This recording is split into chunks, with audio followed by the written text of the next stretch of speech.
Mr. DiGenova, one of the most brilliant attorneys in the country, believes there is a chance that the accuser will not come to the Senate Judiciary Committee on Thursday, and they will use the hiring of a female attorney as a questioner as the excuse. They're not comfortable with it.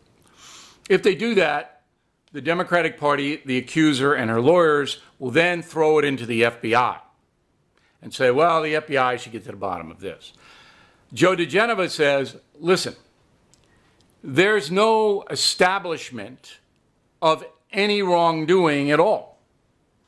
So, yeah, the FBI could go over what is already on the record. All right, certain people like, I think his name is Mark Judge, who the accuser said was in the room with Kavanaugh when she was abused.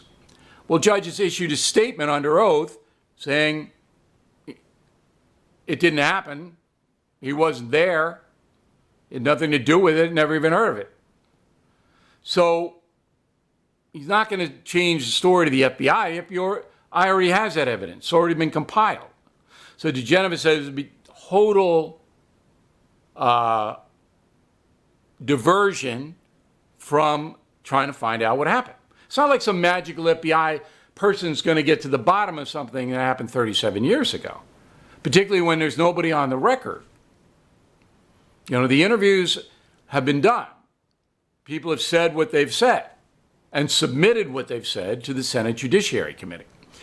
So the tactic is to delay Kavanaugh's vote till after the midterms. And then if the Democrats win the Senate, and they'll campaign on this issue, of course, then Kavanaugh would never get a vote.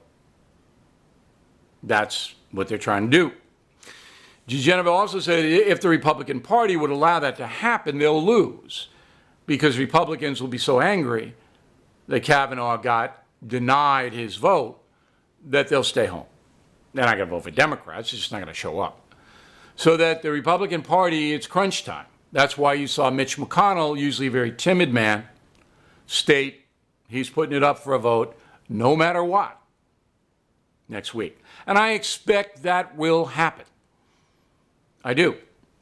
And I expect if there isn't anything new and the accuser shows up and just gives her story but offers nothing new, I expect Kavanaugh to be confirmed. I expect that to happen. Now, I could be wrong. There's a lot of swirl around this, and the media, as you know, is determined to derail the Kavanaugh nomination. So you got a pretty heavy opposition to Judge Brett Kavanaugh.